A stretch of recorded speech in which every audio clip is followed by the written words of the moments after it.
Kata Salafi yang bertawassul. Wahabi itu cuma ngomongnya kembali pada Quran dan hadis.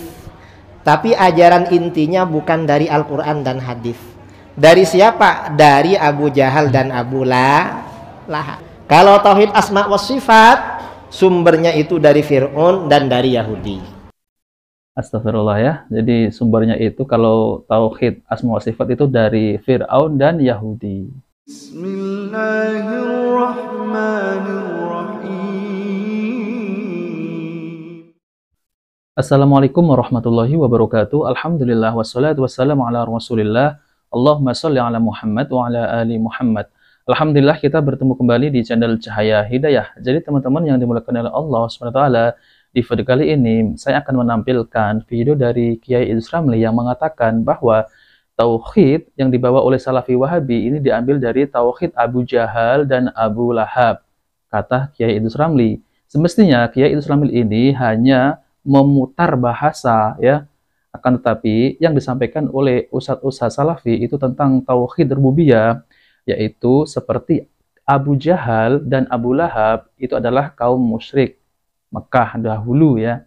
Karena mereka itu juga mengakui bahwa Allah itu maha pemberi rezeki, Allah itu maha pencipta, dan Allah itu menghidupkan dan mematikan. Mereka percaya, akan tetapi di samping itu mereka itu menyembah berhala. Itulah kesalahan kaum musyrik yang ada di Mekah dahulu seperti Abu Jahal dan Abu Lahab. Ucapan Kiai Idrus Ramli yang mengatakan bahwa Wahabi Salafi ini ya, itu telah mensyirikkan kaum muslimin yang ada di zaman sekarang. Dan tauhid yang dibawa oleh Wahabi katanya ya, ini adalah tauhidnya Abu Jahal dan Abu Lahab. Kenapa bisa ya dakwah Salafi ini ya tauhidnya diambil oleh Abu Jahal dan Abu Lahab? Ini Kiai Idrus Ramli hanya memutar-mutar bahasa ya.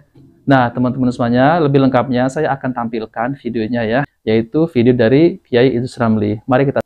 Nah teman-teman semuanya, ini adalah fitnah ya. Kita tidak mensyirikkan orang yang melakukan maulid ya, tahlilan, tidak pernah mensyirikkan ya. Ini adalah fitnah. Mari kita. Ramli ini pinter memutar bahasa ya. Padahal apa yang disampaikan oleh ustadz-ustadz Salafi tentang tauhid rububiyah itu bukan kita itu mensyirikkan orang-orang kaum muslimin di zaman sekarang. Melainkan kita itu untuk berhati-hati ya, jangan sampai kaum muslimin itu menyekutukan Allah. Maksudnya Abu Jahal dan Abu Lahab itu mengimani Allah SWT, yaitu dalam masalah Allah itu pemberi rezeki, Allah itu sang pencipta. Akan tetapi mereka tetap musyrik karena mereka telah menyembah berhala ya. Berbeda dengan kaum muslimin yang di zaman sekarang ini ya, mereka tetap menyembah Allah ya. Jadi jangan disamakan dengan Abu Jahal dan Abu Lahab. Kalau kita lihat ya perkataan Kiai Idrus Ramli ini tidak benar, hanya memutar bahasa ya, alias menfitnah jadinya ya.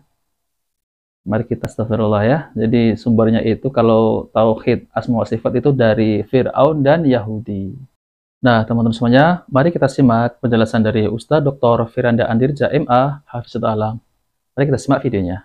Makin membuktikan bahwasanya membahas tentang tauhid rububiyah, bahwasanya Tuhan itu ada, Tuhan itu mengatur alam semesta, ini penting. Kemudian juga di antara hal yang menunjukkan pentingnya kita belajar tentang tauhid rububiyah, tidaklah seorang merasa tentram dan bahagia kecuali kalau dia meyakini ada Tuhan yang mengaturnya, yang menanggung rezekinya, yang menanggung masa depannya, yang akan menolongnya jika semua pintu telah tertutup, yang tidak ada yang bisa menutup pintunya kapan kita meminta, kita silakan mengadakan kedua tangan minta kepada Tuhan tersebut. Ini menjadikan seorang tentram dalam kehidupannya. Tidaklah seorang gelisah, khawatir kehidupannya ditimpa dengan gham, walham, kegelisahan, kekhawatiran, kecuali karena imannya tentang rububiyah kurang. Ya. Kurang. Betapa banyak orang akhirnya dia mencari nafkah dengan cara yang haram. Kenapa? Keyakinannya bahwasanya Allah Maha Pemberi rezeki kurang. Ya. Kurang sehingga dia nekat menempuh jalan-jalan yang haram. Dia menyangka rezekinya cuma dari situ. Sehingga akhirnya dia terjerumus dalam keharaman. Ya. Ini menunjukkan bahwasanya pemahaman tentang rububiyah adalah sangat penting. Kalau orang yakin ada pencipta, ada Tuhan, ada pengatur, tempat diserahkan segala perkara, maka dia akan hidupnya akan tenteram dan tenang. Kemudian di antara hal yang menunjukkan pentingnya kita belajar tauhid rububiyah, banyak kesyirikan terjadi gara-gara tidak paham tentang tauhid rububiyah. Ya. Zaman dahulu orang-orang musyrikin Arab, mereka secara umum beriman dengan tauhid rububiyah, tapi ada khalal, ada kekurangan, ada kesalahan-kesalahan. Sehingga mereka minta kepada penghuni kubur, mereka meyakini kalau penghuni kubur tersebut bisa memberi manfaat dengan izin Allah, dan ini kesalahan. Akhirnya mereka minta kepada penghuni kubur, minta kepada wali-wali dan yang lainnya. Ya, ini kesalahan dalam tauhid rububiyah, padahal dalam mengatur alam semesta Allah tidak butuh dengan bantuan sama sekali, Allah tidak butuh dengan wali-wali tersebut, tidak perlu. Allah tidak pernah memberi izin kepada mereka untuk memberi manfaat secara istiqlal, secara merdeka, secara otonomi kepada orang minta. Semua minta kepada Allah Subhanahu wa taala. Timbulnya kesyirikan ini karena kurang paham tentang tauhid rububiyah. Contoh kenapa orang-orang menyerahkan sajen kepada Nyi Roro Kidul? Karena sebagian mereka meyakini bahwasanya Nyi Roro Kidul ya punya kemampuan untuk mengatur pantai selatan. Sehingga kalau kita berikan sajen, maka pantai selatan tersebut lebih tenang atau memberi berkah dan yang lainnya. Berarti ada pemikiran pantai selatan tersebut dikuasai oleh Nyi Roro Kidul. Nyi Roro Kidul punya hak otonomi mengatur pantai selatan tersebut. Tidak benar. Ini kesyirikan dalam tauhid rububiyah mengantarkan kepada kesyirikan dalam tauhid al-uluhiyah. Akhirnya mereka menyembelih kepada selain Allah Subhanahu wa taala. Sama seperti meyakini bahwasanya gunung tertentu ada yang mengaturnya, jin yang mengaturnya. Ini semua adalah dampak dari tidak paham tentang tauhid ar-rububiyah. Ada khalal, ada kesalahan. Ada yang konslet dalam pemahaman tentang tauhid ar-rububiyah, ya.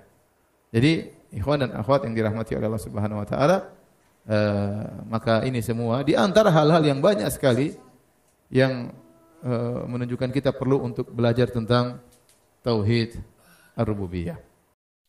Nah, teman-teman semuanya, itulah penjelasan dari Ustaz Dr. Firanda Andirja MA Hafizahullah, yaitu tentang terkait masalah tauhid rububiyah. Yaitu tauhid rububiyah ini adalah memang benar orang-orang kaum musyrikin dulu seperti Abu Jahal dan Abu Lahab itu meyakini bahwa Allah itu Maha Pencipta, Allah itu Maha Pemberi rezeki, ya. Allah itu Maha yang mengatur segalanya, yang menghidupkan dan yang mematikan.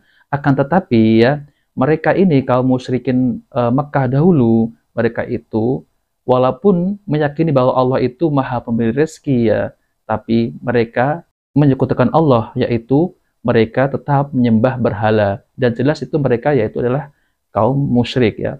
Berbeda di zaman sekarang ini, ya, kaum muslimin sekarang ini mereka tetap meyakini bahwa Allah itu pemberi rezeki, ya, sama, ya. Akan tetapi mereka tetap menyembah kepada Allah. Ada sebagian, ya, yaitu mereka mendatangi kubur-kuburan, ya, yaitu meminta kepada penghuni kubur yang seperti dijelaskan oleh Ustadz Firanda. Nah, kalau meminta kepada penghuni kubur ini jelas syirik. Maka dari itu, teman-teman semuanya, ya, mari kita hindarkan dari perbuatan-perbuatan yang mengantarkan kepada kesyirikan, ya. Kalau ziarah kubur itu memang disunahkan oleh Nabi Shallallahu Alaihi Wasallam. Yang tidak boleh itu adalah meminta kepada penghuni kubur, ya, bahwa meyakini bahwa penghuni kubur itu bisa mendatangkan manfaat. Keyakinan tentang Allah sebagai satu-satunya pencipta, satu-satunya penguasa, satu-satunya pemberi rezeki, dan satu-satunya pengatur alam semesta adalah keyakinan yang benar dan tidak ada keraguan tentangnya. Namun perlu diketahui, ya, bahwa keyakinan seperti ini juga diakui oleh orang-orang musyrik, ya, itu ketika zaman dahulu, ya, termasuk Abu Jahal dan Abu Lahab yang notabene adalah pembesar orang musyrik. Sebagaimana terdapat dalam banyak ayat dalil. Dalil pertama, Allah Ta'ala berfirman yang artinya, katakanlah siapakah yang memberi rezeki kepada Anda dari langit dan bumi, atau siapakah yang memiliki menciptakan penglihatan, dan siapakah yang mengeluarkan yang hidup dari yang mati, dan mengeluarkan yang mati dari yang hidup, dan siapakah yang mengatur segala urusan, maka mereka akan menjawab Allah, ya. Maka katakanlah mengapa kamu tidak bertakwa kepadanya. Surat Yunus ayat 31. Kemudian dalil yang kedua, Allah Ta'ala berfirman yang artinya, dan dengan sungguh-sungguh jika kamu bertanya kepada mereka, siapakah yang menciptakan mereka? Pasti mereka menjawab Allah. Lalu bagaimana mereka dapat dipalingkan dari menyembah Allah? Surat Az-Zukhruf ayat 87. Kemudian dalil yang ketiga, ya, Allah Ta'ala berfirman, dan sesungguhnya jika Anda menanyakan kepada mereka siapakah yang menurunkan udara dari langit, lalu menyalakan dengan udara itu bumi setelah matinya, tentu mereka akan menjawab Allah. Katakanlah segala puji bagi Allah, tetapi kebanyakan mereka tidak memahaminya. Surat Al-Ankabut ayat 63. Kemudian perhatikanlah dalam ayat-ayat di atas ya teman-teman ya. Jadi bahwasanya orang-orang musyrik itu mengenal Allah. Mereka mengakui sifat-sifat rububiyahnya, yaitu Allah adalah pencipta, Allah adalah pemberi rezeki yang menghidupkan dan mematikan, serta penguasa alam semesta. Namun pengakuan ini tidak mencukupi mereka untuk dikatakan muslim ya dan selamat. Kenapa? Karena mereka mengakui dan beriman pada sifat-sifat rububiyah Allah saja, namun mereka menyekutukan Allah, yaitu mereka menyembah berhala ya dalam masalah ibadah. Oleh karena itu Allah berfirman terhadap mereka, dan sebagian besar dari mereka tidak beriman kepada Allah, melainkan dalam keadaan mempersekutukan Allah dengan sembahan-sembahan yang lain. Surat Yusuf ayat 106. Ibnu Abbas berkata, di antara keimanan orang-orang musyrik, jika dikatakan kepada mereka, siapa yang menciptakan langit dan bumi dan gunung, mereka akan menjawab Allah, sedangkan mereka dalam keadaan melakukan syirik kepadanya, yaitu menyembah berhala. Dari ayat-ayat di atas terlihat jelas bahwa keyakinan tentang Allah sebagai pencipta, pemberi rezeki, pengatur alam semesta, yang menghidupkan dan mematikan juga merupakan keyakinan orang-orang musyrik ya. Jadi sungguh keliru jika ada yang memahami bahwa orang musyrik tidak mengenal Allah ya.